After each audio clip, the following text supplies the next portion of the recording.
Welcome to Rico 12. I'm Justin B., your host and a child of a all-powerful, perfectly loving God and an addict living in the miracle of one day at a time recovery. Rico 12 is an open to all addictions and afflictions organization dedicated to exploring the common threads of the differing manifestations of alcoholism, sharing tools, and offering hope from those walking a similar path. So whether your thing is alcohol, drugs, sex, gambling, food, whatever, you are home here. We gather from diverse backgrounds, faiths, and locations to learn from and support one another.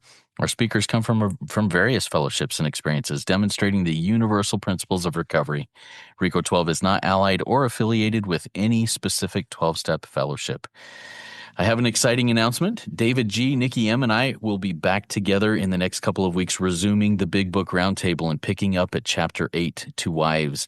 There are already well over 100 episodes in the Big Book Roundtable, as we've gone line by line through the big book up through the end of chapter 7, working with others, and we will continue to release new episodes weekly until we finish the first 164 pages, and we are so excited that our schedules are aligned again sufficiently to resume this project.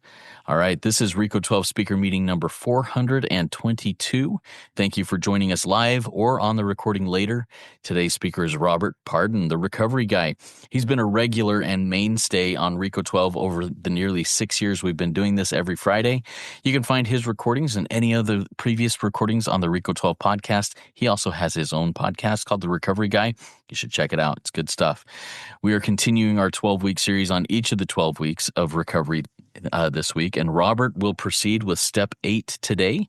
I look forward to diving into this conversation here in a few minutes, but first, a few quick announcements. Rico 12 does offer a variety of recovery resources, including podcasts and social media communities. To explore more, visit rico12.com, that's RECO12.com, or check out the chat and show notes for links.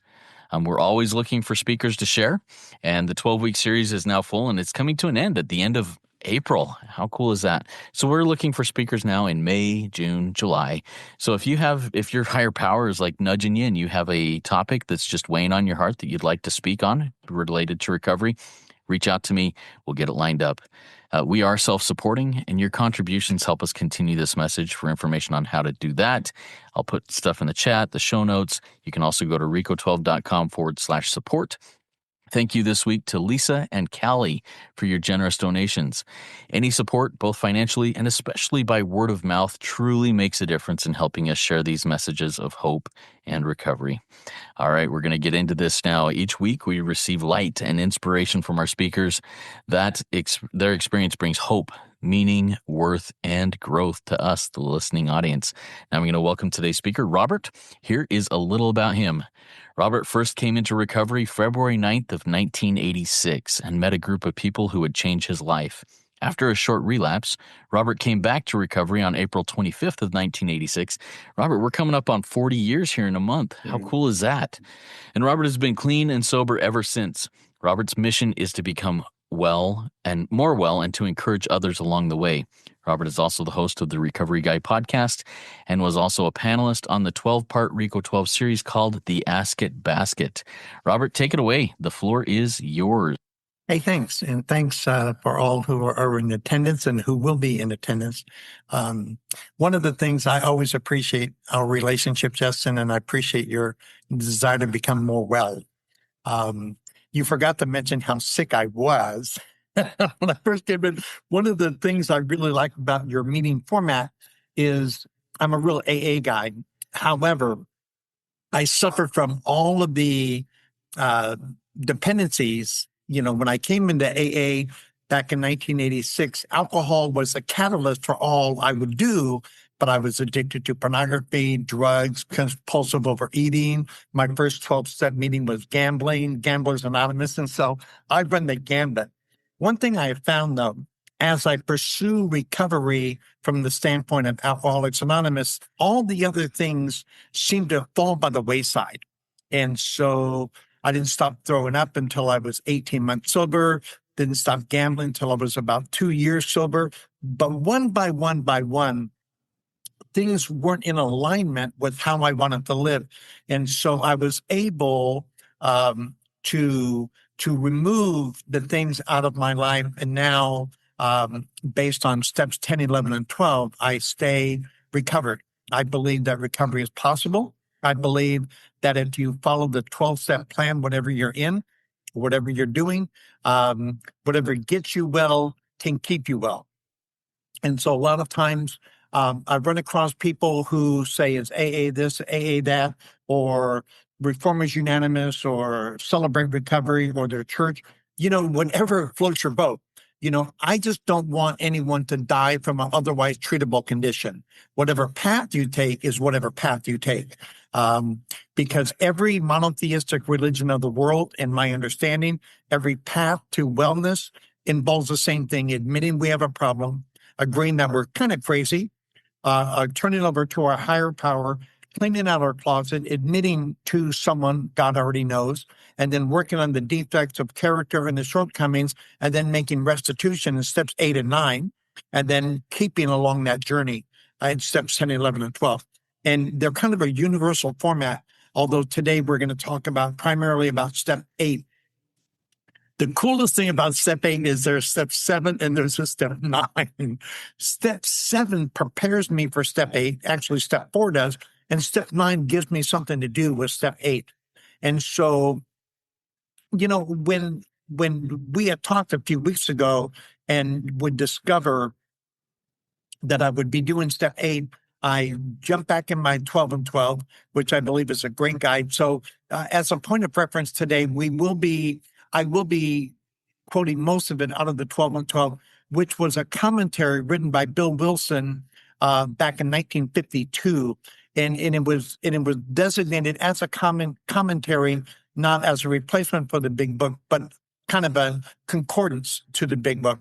And one of the things, Justin, and the rest of us, in the audience, that step 8 talks about, it says, and I'll read, obviously made a list of all persons we had harmed, became willing to make amends to them all. Step 8 is populated by step 4 for the most part. Very rarely do I have to add anyone to step 8 who wasn't in step 4. Because usually my sex relations, something about my uneven way of living includes people I have to say I'm sorry to. And just like in step 3, I became willing to turn my will and my life over to the care of God as we understood him. I had to become willing to make a list. And that's all that it is. If you want to be afraid of anything, be afraid of step 9, where we actually have to, approach the people that we said we're sorry to, except when they injure them or others. But step 8 is very interesting because steps 8 and 9, I'm reading here, are concerned with personal relations. I didn't know how to have a relationship. When I came into recovery, when I first hit the rooms of AA back in February 9th of 1986, I didn't know how to have a relationship by definition. I could have a relationship with you if you did everything my way. The minute you told me I was wrong, the minute you said what I was doing was wrong, whether you're a person, place, or a thing, I stopped having a relationship with you, which means we weren't in a relationship at all. We were in a one-way street where everything had to be my way. So it says first we take a look backward and try to discover where we had been at fault, where we had been at fault. I always wanted to blame you. I always wanted to blame my ex-wife, my children, my employer, how could you do this to me? How could you do that? And all the while I was training you to do things a particular way. I had a brother who said, if we could have done anything for you, we would have, but you taught us that it was best for us to leave. It was really remarkable and hurtful to me. I was newly recovered, but it was what I needed to hear. And I had to realize then and there that if you had a negative reaction to me, for the most part, it was because I did something to you that violated your boundaries, that violated your set of principles that you've chosen to live by, and I overstepped those. It goes on to say, next we make a vigorous attempt to repair the damage we have done. And boy, do we do a lot of damage. And I say we because if you're in this room, you're probably a lot like me. You've damaged relationships, you've damaged people along the way, and we need to find a way back to them. For a lot of people, me being clean and sober was all we needed to do. My father dropped me off at a motel, the Red Butler Motel in Las Vegas. I got sober in Las Vegas back in 1986. And my father dropped me off and he said, your mother and I aren't going to watch you die. He wouldn't even let me talk to my mom because my mom was such a codependent that I thought if I could talk to her, I could change their mind. But my dad was resolute. Your mother and I aren't going to watch you die. Fortunately, my dad had been sober for a couple of years, so he knew what he was talking about. And when he walked away from me, Justin, he walked away with his shoulders shuddering, and I could tell my dad was crying. My dad, much bigger than me. I'm 6'2", 215 pounds. My dad was bigger than me. And he was crying, and I never saw my dad cry before. But in his mind, it was the last time he would see his son alive. And 9 months later, without me doing anything at all, never saying I'm sorry, never making amends to my dad whatsoever, he said, your mom and I, we used to worry about you, but we don't worry anymore. That was my dad's reception of my just being clean and sober. So for some people, as we venture into step 8, just being clean and sober clears up most of the damage that we have done toward other people. And then it says, then it's a very large order. It is a task we may perform with increasing skill, but never really finish. This is so important. One of the things I love about the steps, as incorporated in steps 10, 11, and 12, I've never done. The only thing, today I'm sober 14,581 days. I remember the day. I remember everything about how many days I've been sober. I cheat with the sober calendar, but I remember it nevertheless. Because I never want to forget how many days God has given me, because all power comes from God, as in step 11. But I never want to be done, Justin. I never want to wake up and find out I'm at a destination. I never want to be finished. I always want to view recovery as a journey. That's what keeps me so excited at almost 40 years of doing this. I have the energy of a newcomer and the wisdom of an old timer. At least that's what my ego says anyway, especially the wisdom of the old timer. And I love continuing to do the steps. So as I look at step 8, it is so important that I continue step 4 and step 5, where I admit it to God, to myself, and to another human being who happened to be my sponsor. Then in step 6, I asked God to remove the defects of character, and then I humbly asked him to remove the shortcomings. One of my shortcomings, Justin, is I never thought I harmed anyone who didn't harm me. And step 8 is a way of clearing off the field, knowing the damage that I had done. It didn't matter if another person damaged me. Their wrongs doesn't make me right. I had to decide, as Joe and Charlie would say, right now, later, maybe, and never is the way they talk about step 9. And I had to understand that all I had to do in step 8 is make a list. And sometimes that list was painful, just like step 4. I almost had to relive my past. But if I don't do it, this is a 12-step program for me. And if I didn't do all 12 steps as honestly and as thoroughly as possible, I would not recover. Rarely have we seen a person fail who has thoroughly followed our path. Those who do not recover are people who cannot or will not completely give themselves to this simple program. And I had to remember that I had to do all the steps. Again, fortunately for me, step 10 incorporates steps 1 through 9. And as my sponsor Will would say, if I clear away the wreckage of my present, which is step 10, it doesn't become the wreckage of my past. And that doesn't mean that every relationship I have doesn't need adjustment. I don't need to go back and say I'm sorry and do a step 8 and a step 9, but I do that in the form of step 10. But if I would not have done step 8, step 10 would be invalid. It wouldn't be thorough. So when I make that list, when I sort out who I have harmed, sometimes I have to do it in realizing the reality of step 9. These are partner steps, steps 8 and 9. They like steps 4 and 5, like steps 6 and 7, like steps 10, 11, and 12. I have to do step 8 with the expectation of doing step 9. If you're not going to do step 9, why would you ever do step 8? If you're not going to do step 1, why would you consider doing step 2? If you can't admit that your life is unmanageable, why are you going to ever admit that you're insane and need to be restored to sanity? It doesn't make sense. And I'm a person who lived so long, nothing in my life made sense. Step 8 helped me sort my reality out because I always thought other people had something against me. And it was never me, just like it's never alcohol. It was what alcohol did to a person like me, what gambling did to a person like me. I would sit and I would drink, and I'm married with children at the time, and I would sit in the bar entertaining who I was going to go home with when I had a wife at home waiting for me.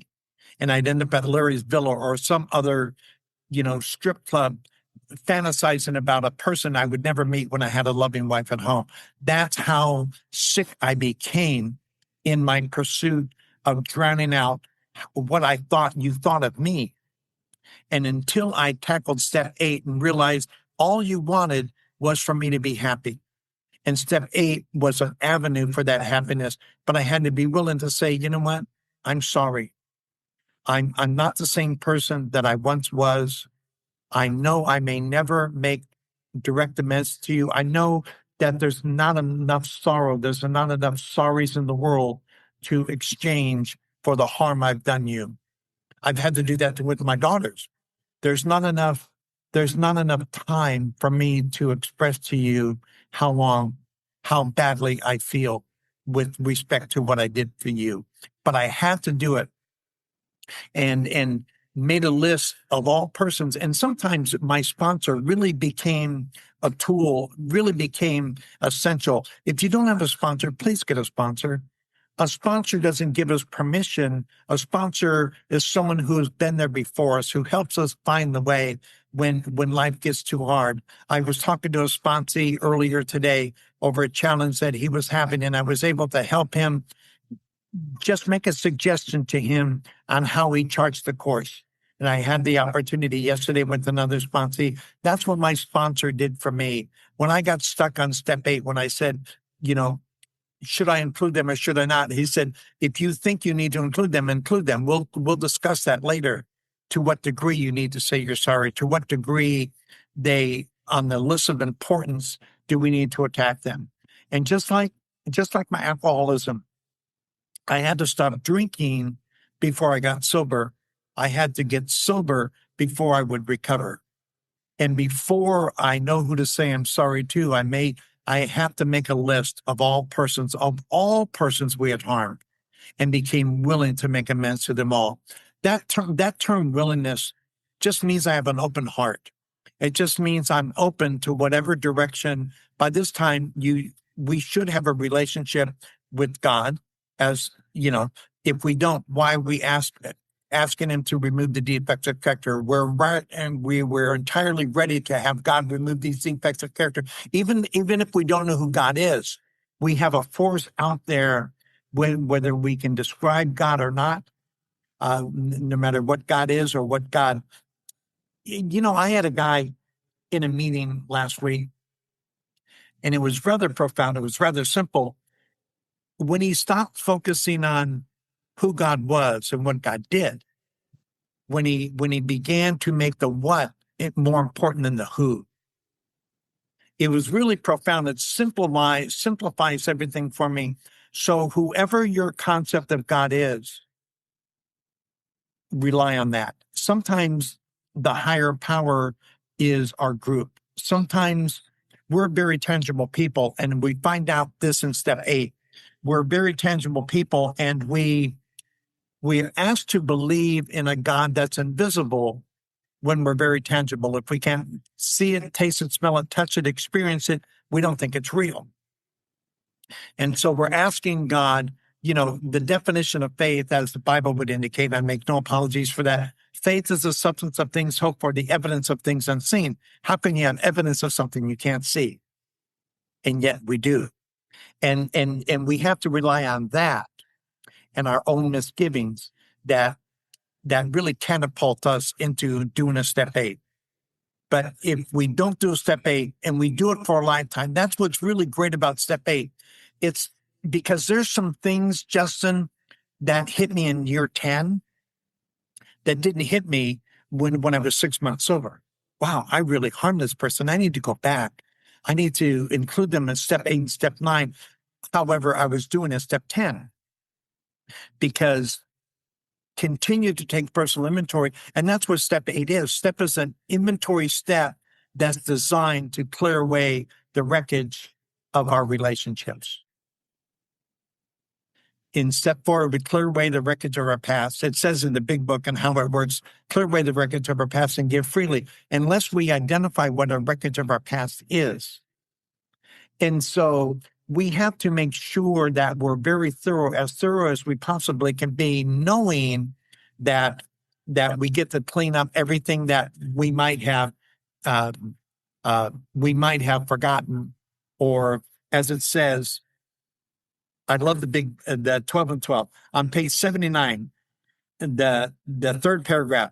This attitude, of course, is the end of purposeful forgetting. I love that term, purposeful forgetting. It's a nice way to say you're a big fat liar. And that was one of my defects of character. My defects of character was I was a liar. My shortcoming, I didn't think I was, But purposeful forgetting, sometimes that purposeful forgetting is because it's really hard to do. But just because something's hard to do doesn't mean we don't attempt to do it. Doesn't mean we don't put it on the list. We might need encouragement of other people saying, you know what, Robert, you're just fine. Just keep doing what you're doing. Or you need to pay me back that money that you stole. I had employers who I stole from.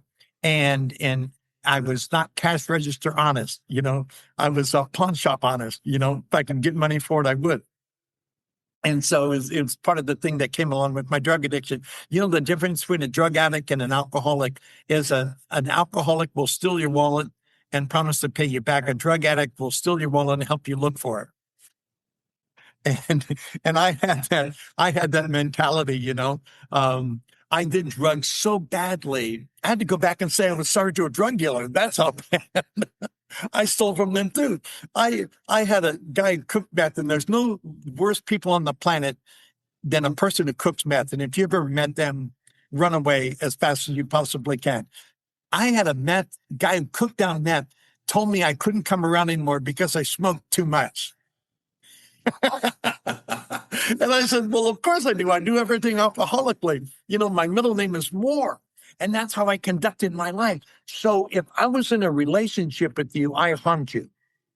The only reason you were there was for me to take advantage of what you had, because that's what I wanted, whether it was a female for sex, a job for money, a relationship, or everything had to do with me. So when it came to stepping, I had a myriad of people I said I'm sorry to. I had to say I'm sorry to, but they all had to be on the list. And if they weren't on the list, if they weren't on step 8, I never conducted them in step 9. And if they weren't ever a thought for me, I would never have anything to refer back to clean up my side of the street in step 10. And I live in steps 10, 11, and 12. I'm a very staunch believer in the 12 steps of recovery, whatever your recovery path is. I've been through most of them. I'm a circuit speaker with Al-Anon. I can speak on any topic, because at the end of the day, it's about being lonely. It's about wishing, when I was in the strip clubs, it was because I was very lonely. Even though I had a wife at home, had people who loved me and willing, I was just lonely. When I was in the bar, I was getting drunk. I was just lonely. And the big book says God will show us how to create the fellowship that we crave, but we need to be in alignment with God. And one of the things that keeps us in alignment is recognizing that I've harmed some people and I've become willing to make amends to them all. And that's about 25 minutes. Awesome. Thank you so much, Robert. I love this sharing. There were several nuggets that I took out of here. I've written down several questions. To our live audience, if you have a question for Robert, please type it in the chat. If you'd like me not to read your first name when I read your question, state anonymous, please, or send it direct message to me, and I will keep your first name anonymous, as this is being recorded and put out there. So, Robert, I want to start off here close to the end of your share there. You brought up something that someone told you recently. You said you got to make the what of God more important than the who. Now, for religionists like I used to be stuck in, or like others who may be stuck in that religionist point of view, this may be a hard thing to swallow. Talk us through a little bit the what of God rather than the who of God in that. Boy, that's a great question. And I tell my sponsees and I tell people in the recovery rooms that I frequent, I don't care who your higher power is. I just care what your higher power does. I have a sponsee who I correct me if I'm wrong, but his higher power is Gaius. She's some female mythological Rome. I don't know. She's from mythology, but she has a superpower that I don't agree with it, but I see what it's done for him. He's like 3.5 years sober. He's happy. He's joyous. He's free. He moved from Salt Lake up to Portland, living his life with his young son, he couldn't even be in the same room without supervision. And now this guy, I don't care. As long as you don't die from a treatable condition.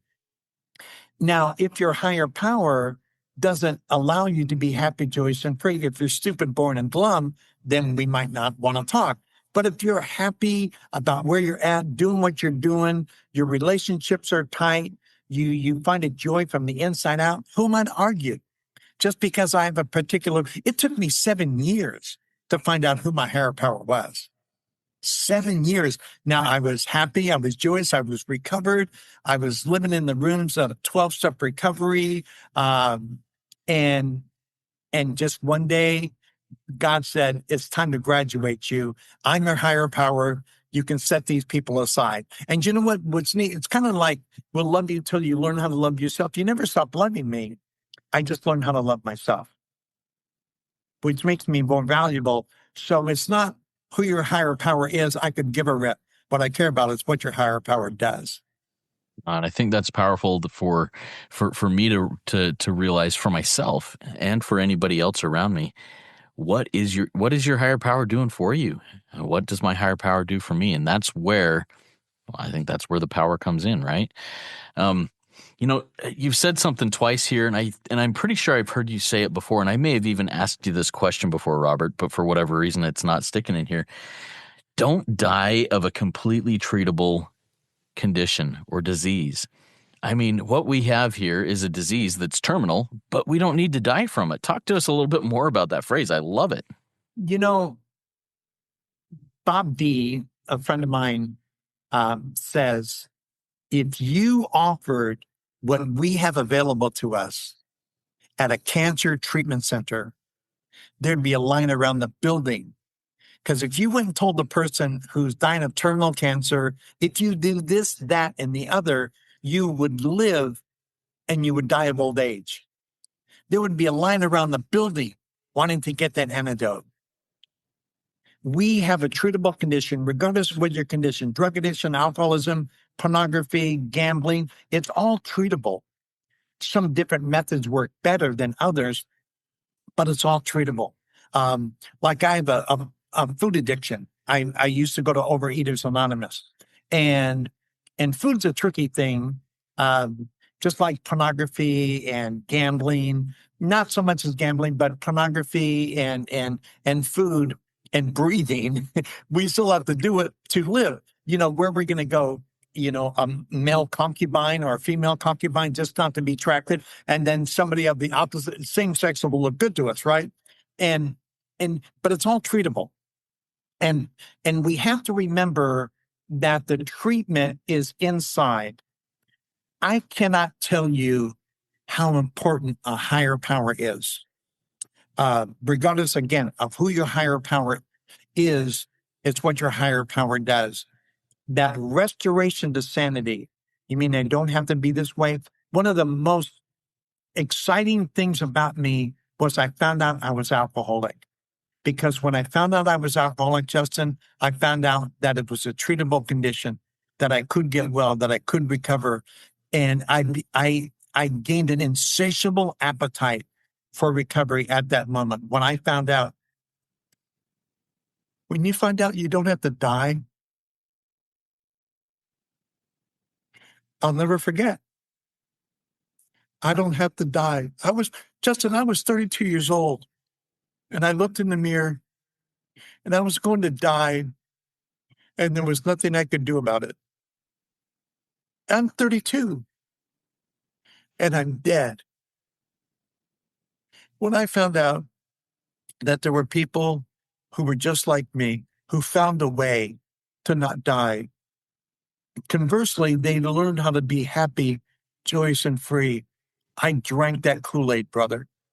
I mean, I jumped in the deep end of the pool and I never gotten out. If anyone tells you to get off the pink cloud, run away from them. Run away. Because how dare they? It's like Jonathan Livingston Seagull. If you haven't ever read the book by Richard Bach, Jonathan Livingston Seagull, Jonathan was a gull who was raised by a couple other gulls, a family of gulls, who told him he could only fly so high. Do you know why they told him that? Because they never flew that high themselves. And they were afraid of the altitude. They were afraid of what flying that. And Jonathan said, no way, I'm going to fly as high as I possibly can. And I'm going to dive as fast as I can. I'm going to land as safely as I can. And that's what my 40 years has looked like. No one has ever dictated my sobriety to me. No one has ever told me how sober I can be. Because if you tell me how sober I can be, that makes recovery a destination. It doesn't make a personal journey between my higher power and me.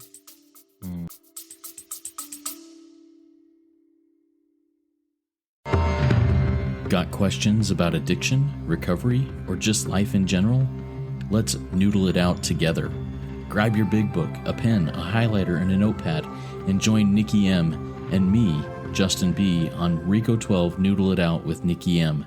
Each episode, we take real-life questions, ours, yours, and those from the recovery community, and dig deep into the big book of Alcoholics Anonymous to find real, practical solutions.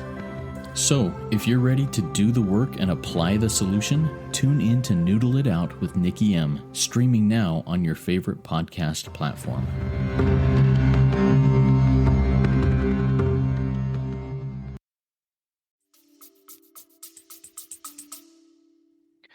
Man, that's powerful. And I'll get to that. I'm going to follow up on that in a minute. And this next question that comes from our live audience, I think touches on what you just shared, but I'd like you to dive a little bit deeper into this question. This is from Sarah.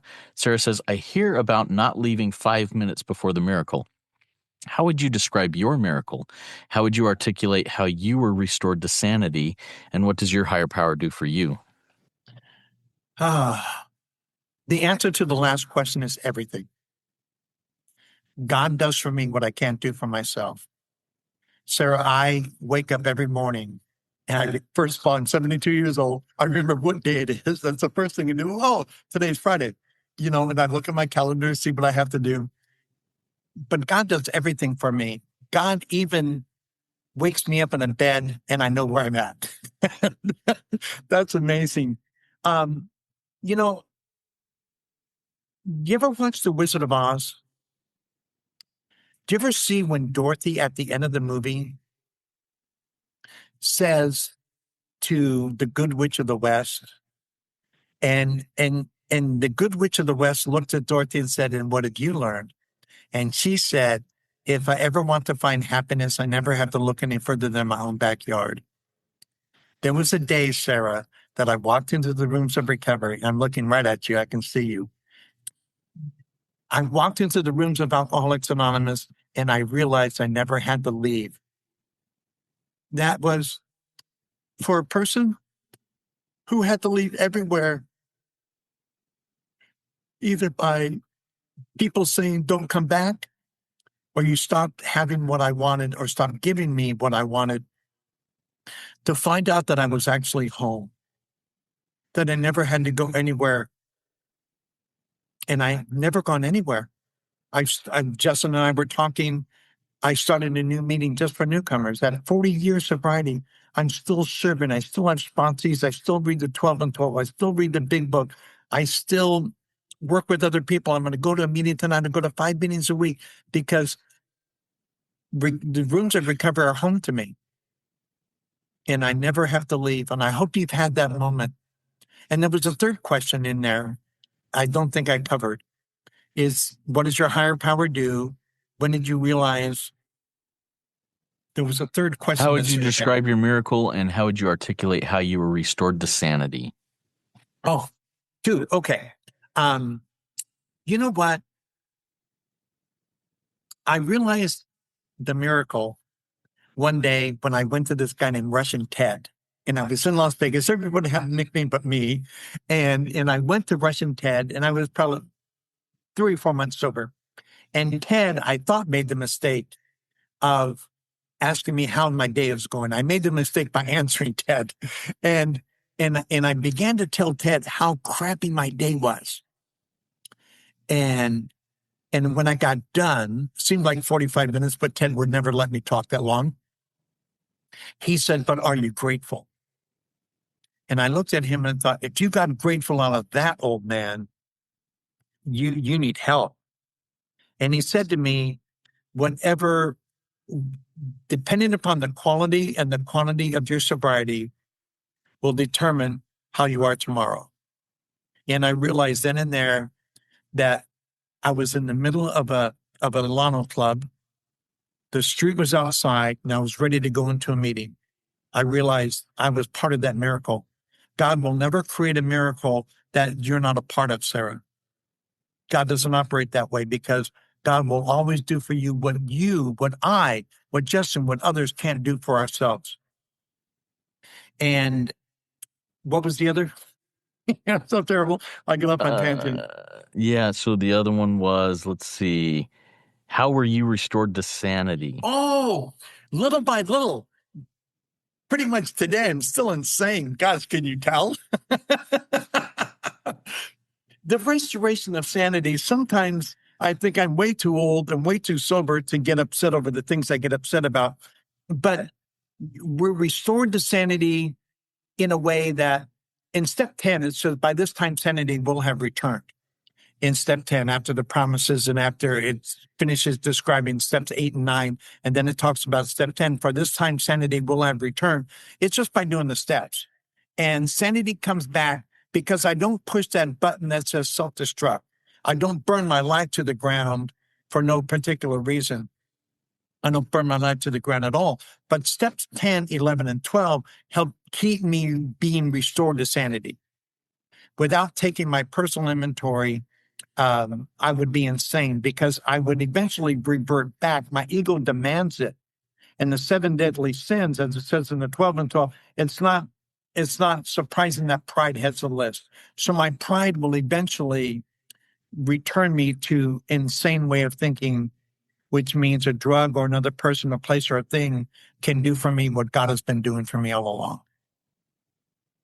Does that help? I see you smiling. That's good. Yeah. Thank you, Robert. Thank you, Sarah, for that question. Next question comes from Carrie, and I think this one brings us back to a little bit more about step 8, which I think is very helpful.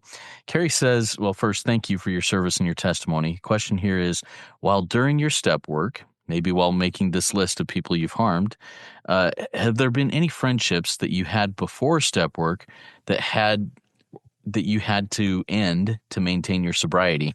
And how did that go? How did you live that out? You know, sometimes I had to, that's a great question, by the way, and thank you for that. There's two sides of that coin. There's some people that I had to make amends to, though continuing relationship with them would be unhealthy for me. Some people, they allowed me to make amends, but they never wanted to have anything to do with me. I have a couple family members who just don't want to have anything to do with me. And that's okay. That's their choice. Steps 8 and 9 are really for the person who we've offended. It's for us. It's about me getting well. And the fact that I became willing to make amends to them all means I'm opening up to God's grace as giving me the opportunity. So boundaries to keep some people close and keep others out. And other people have boundaries as well. I have a family member who forgives me as much as they're able to forgive me. And I have to be okay with that. Remembering I did the harm. My sobriety and my honest, sincere sorrow for having harmed them has to be sufficient. I can only clean my side of the street. My broom only reaches to my edges. And as much as I want to clean theirs, I can't. If I if I if I think that my wanting to make amends to them is sufficient and it's not, I'm left disappointed. And step 8 is designed to be willing. I don't want to get ahead in step 9, although they're sister steps. But just the fact that I'm willing to put them on means I'm willing to take responsibility. Stephen Covey calls it responsible. Just because I'm responsible doesn't mean you're responding to me. Particularly since our relationship over the years has always been one-sided. I very rarely considered you when I did what I did. And some people, enough is enough. You know, I have a brother who, before my mom died, I wanted to become his friend. And I was able to accomplish that. But we're only going to be so close. And I get that, and I'm okay with that. Regardless of what wrongs I think he did me is irrelevant. I have to accept responsibility for the things that I have done. I can't control the things that others do or don't do in response to me.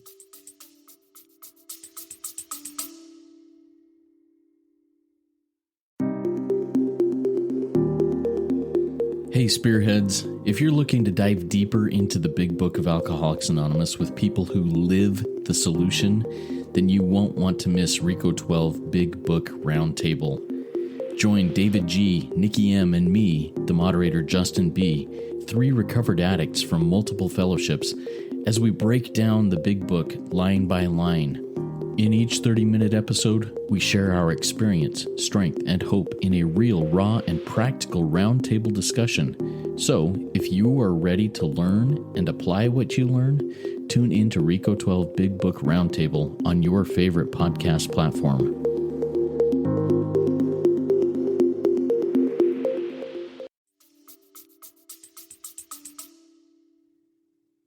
Yeah, thank you for walking through that, Robert. You know, earlier you mentioned, and this is something that I've heard and read many times, that basically that list, that step 8 list that we create, is just bringing everything over from step 4. And you said, I think that's pretty accurate.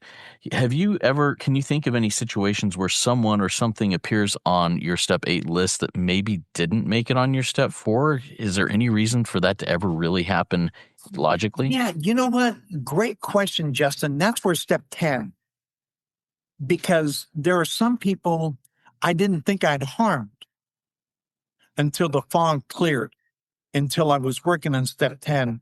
I went back and said, wow, did I do them dirty? I need to go and say, I'm sorry. They might not even know that I owe them amends, but I know I owe them amends. That's where I continue to take a personal inventory, and when, not if, when I'm wrong, promptly admit it. That when might be present, that when might be past. But whether or not I need to say I'm sorry is incidental. That's automatic. Yeah, and I've got a question about that, because if this person has no idea that you resented them or you talked bad about them behind their back or whatever, how do you go about making those amends in the future without, what does step 9 say, without harming them or others, except when it would harm them or others? Yeah. In those situations, that's when I still talk to my sponsor. When I say, it's come to light that I have harmed this person in this way. If they're not in danger of being harmed if I would harm them or others. Um, just like one of my, I had two ex-wives, one after the other, by the way.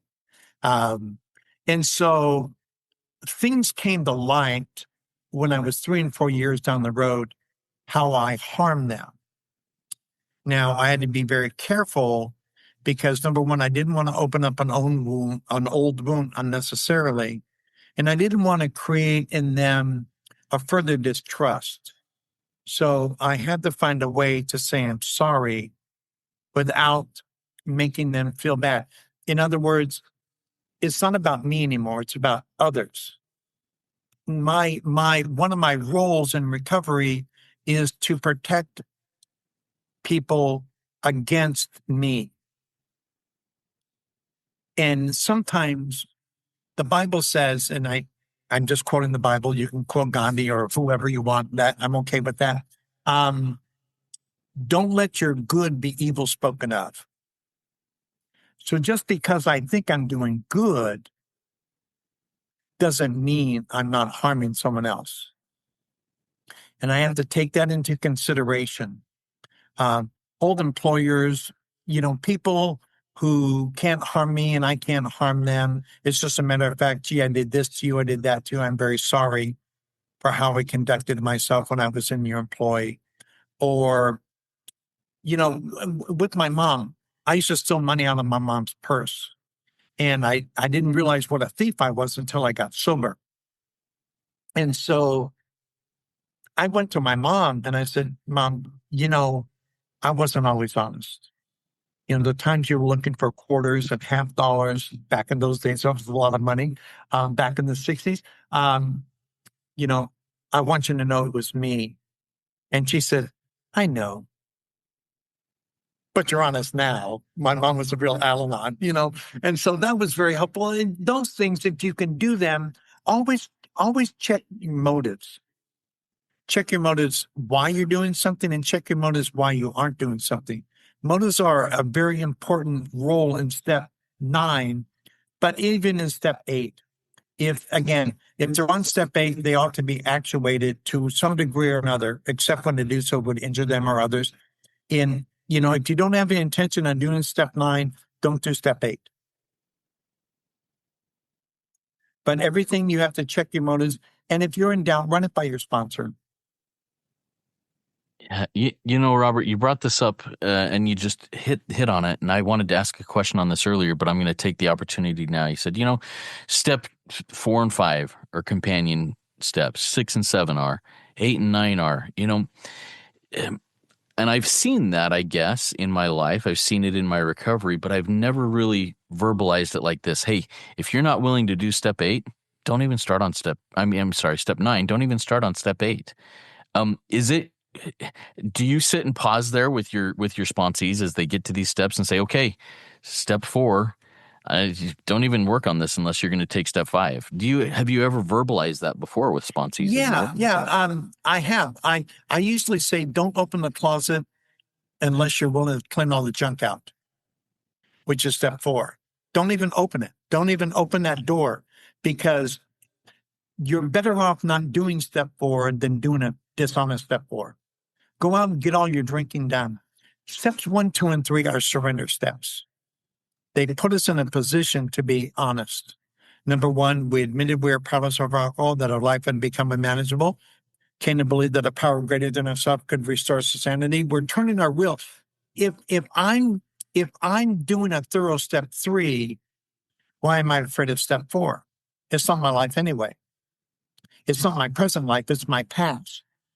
An inventory is what has been on your shelf. It's not currently what you're ordering. It's how I used to be, not how I am. No, that's good, and I love that. Don't open the closet door if you don't intend to clean it out. If you're not going to clean it out, don't even open it. Yeah. Why pick up the rug if you're not willing to sweep? Yeah, no, that's good. Good stuff. Thank you for walking through that. So Robert, another thought. You say, and I love this, and I see it in you. I mean, you're not lying, and you're the real deal. I have the energy of a newcomer, the wisdom of the old comer. How do you keep that energy? You've been in the rooms for 40 plus years now. Yeah. And how do you keep that energy, Because, and a little add-on question, you already talked about, I was 10 years in the rooms before I saw something that I needed to make amends for that I didn't see when I did my step 4 the first time around, when I did these steps the first time around. How do you keep that energy to stay active and involved in the rooms and growing? Well, I did a thorough step 1. I really looked into the darkness. Nietzsche said, when you stare into the abyss, it stares back. And I'll tell you, it didn't look very good. And, I take medication. I take lisinopril for blood pressure, and I take Eliquis for an irregular heartbeat. I want my heart to keep beating.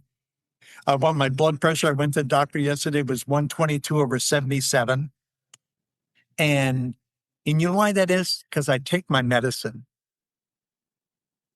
And and when you've been around as long as many of us have been around, when you can help someone who is dying, I can imagine a physician who's a cardiac specialist or some other type of specialist that actually gives life back to someone. That is the opportunity we have. And to see a person's life, like, I don't have to die. I don't have to be stupid, born and glum. I don't have to walk through this life as a veil of tears. That's what Bill says. And I'm a real alcoholic. And because I did a thorough step 1 and I realized that guys like me can actually recover, I don't know. And I had great teachers. I had really fantastic men and women who helped me along the way. And I get much of my enthusiasm from them, because the men that I got sober with, my sponsor, who's known me from day 1, has been my sponsor for 9 years since my sponsor Jack died. After he was my sponsor for 32 years, and all I saw in them was joy and excitement. And and and a friend of mine, Scott Shields, just celebrated 43 years, and Eddie P's 42, and Steve M 42 years, and guys like that still have the energy, still have the passion, still walk in truth. And I want to walk with those guys. Today, I have a choice. I can either be like the mediocre guy who lives his life in the shallow end of the pool, or I can get all the way wet. And I tell you, I've been partially wet and I've been all the way wet. And I love being all wet. And I love inviting people to the deep end of the pool. You think that's good? Wait till you read this, wait till you read that, and see that light, see that energy, see that produced. But I owe it to the newcomer. I owe it to every person who walks into the room for the first time to find out that they don't have to die. Not only do they not have to die, but they can have a life where they can go anywhere, do anything. Isn't that exciting? I mean, we can go anywhere, we can do anything, we can be anything we want to be, providing we follow a few simple rules. A psychic change, as the doctor's opinion calls it.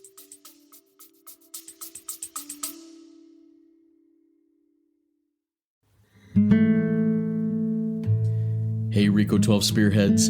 If our recovery resources have helped you, please consider a donation. Your financial support, as well as your word of mouth support, keeps Rico 12 running and reaching the man who is still sick. Donate today at rico12.com/support, or check the show notes for PayPal and Venmo links. Every contribution helps carry the message. Thanks for being a Rico 12 Spearhead.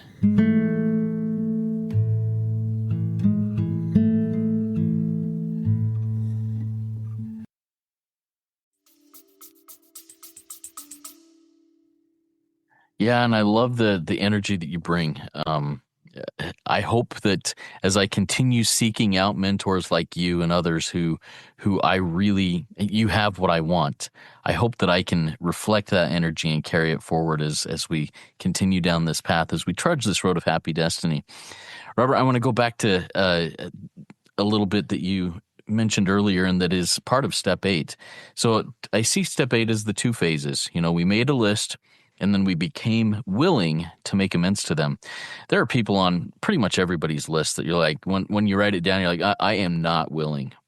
How do you go about becoming willing in this process?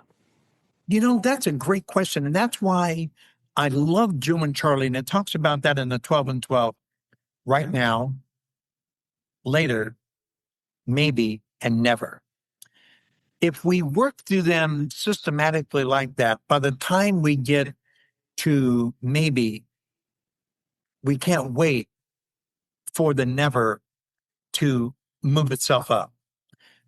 We say never because our heart is still hard toward that person because we're waiting for him or her to say they're sorry to us. But then we realize it really doesn't matter whether or not they say sorry. It's not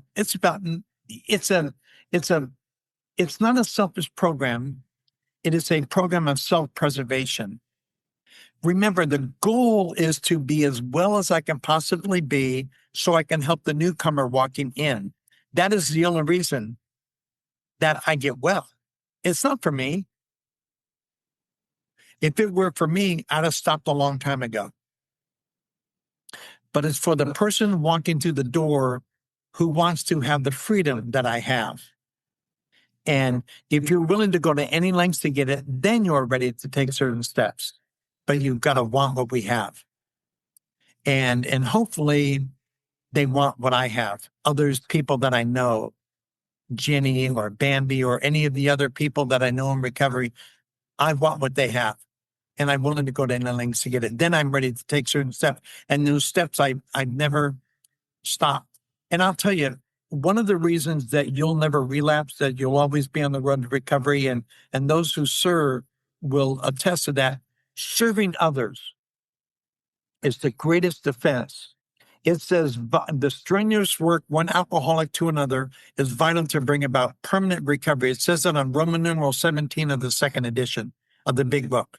And every monotheistic religion of the world, every walk of faith that you'll ever is about others. It's always about others. I have to be willing to be third if I'm ever going to be first.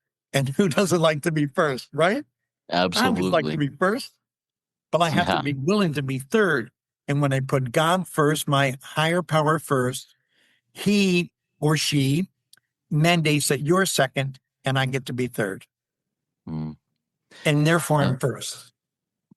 Love it. One more question, and we'll address this one fairly quickly before we start wrapping up. It comes from Carrie. What's your experience, strength, and hope as it pertains to the power of mixed meetings? Pros, cons, support true healing and sobriety, and anything you have to say on the matter is appreciated. I think mixed meetings are fabulous. It's one of the reasons that I really admire you. I'm an AA guy, but that doesn't mean I don't come with my own mixed bag. AA was work for me, and I use the 12 steps of recovery in all aspects of my living. However, I have my particular walk of faith. Um, I'm a humanist in some ways. I'm a naturalist in other ways. I'm very spiritual with a very defined approach to spiritual living. But I think if we deny ourselves help, we're shutting off the sunlight of the spirit. And I'm so glad. I was talking to a person earlier today, and I'll cut this short if that's possible. We don't realize how dependent we are until we get sober. I don't realize how dependent I was on people, places, and things. And those things can be anything. I'm dealing with a person right now in Akron, Ohio, who's been sober 2.5 years, but their gambling addiction came back. They need to address this. Otherwise, gambling is, at some point, it's not going to be enough. In 20 years sober, Justin, I was 395 pounds. My food addiction came back. I didn't drink, I didn't use, but my food addiction came back, and it came upon me suddenly, but it came upon me. I was overeating. I was eating the wrong things at the wrong times, and I gained, and I got up to 395 pounds. Picture, 395 is like another person, right? I weigh 215 pounds today, and I'm in great shape, as great as I can be, right? And so So these programs allow us to self-identify and look for things that could be a part of us in advance of us being stopped by them. Yeah. Thank you for your share, Robert. This has been really helpful, and I hope for those here in the live audience, you've also found it very helpful. It's been good. If you have any other questions, please feel free to jump in our WhatsApp community. I put the link in the chat a couple times. You can also email me at rico12pod@gmail.com. We'll get you added. Ask those questions in the community. Let's answer them as a community. If you haven't yet done so, please consider rating and reviewing the podcast in Apple Podcasts and Spotify. It's a powerful way to work Step 12 and share this message with more people out there who need to hear messages like what Robert shared with us today. Come back next week as we continue our 12-week series in the 12 steps with Step 9. Marty E., who's a first-time Rico 12 speaker, will join us, and I'm grateful for Marty for doing this. Stay updated via WhatsApp, our email list, and come join with us. Robert will now launch us off into the rest of our day with a prayer of his choosing. Thank you. And again, thank you very much, Justin, for your contribution to wellness and to everyone in the audience today. I appreciate the questions and the thoughts. Heavenly Father, we come to you today knowing that you are the giver of all things. And we pray that we find our desire in you. We pray that you speak to us through nature, through all things living, and find our value in what we do for others, whether it's the person at the Walmart, at the grocery store, at the gas pump, no matter where we go or what we do, we always want to be a reflection of you.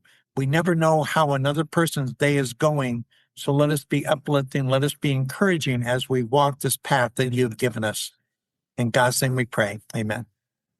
Amen, amen. Remember, everybody, there's one who has all power. That one is God. May you find God now. Keep coming back, and when you do, come all the way in, sit all the way down. Let's trudge this road of happy destiny together.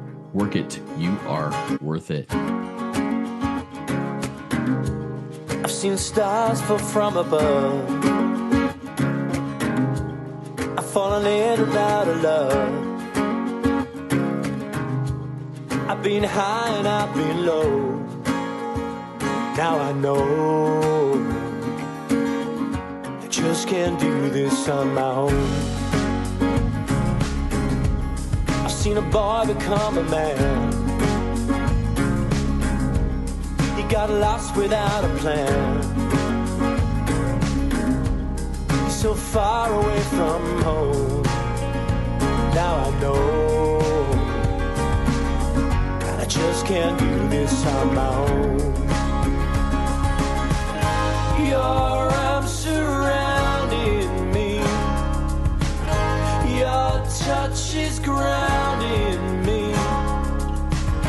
No longer searching for purpose all alone. 'Cause now I know that I just can't do this on my own.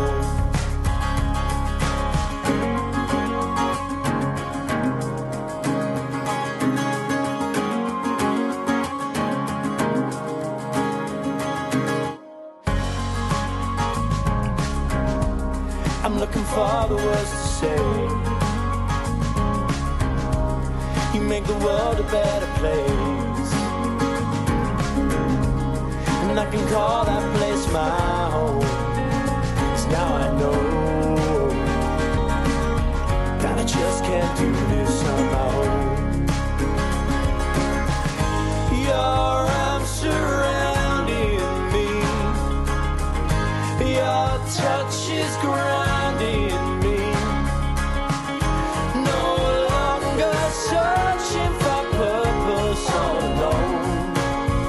'Cause now I know that I just can't do this on my own. So let me see just what you need to set you free, so we can be.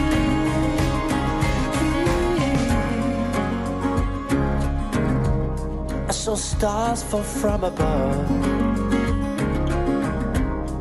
fell in and out of love. I got high and I fell low, but now I know that I just can't do this on my own. No, I just can't do this on my own. I just can't do this on my own.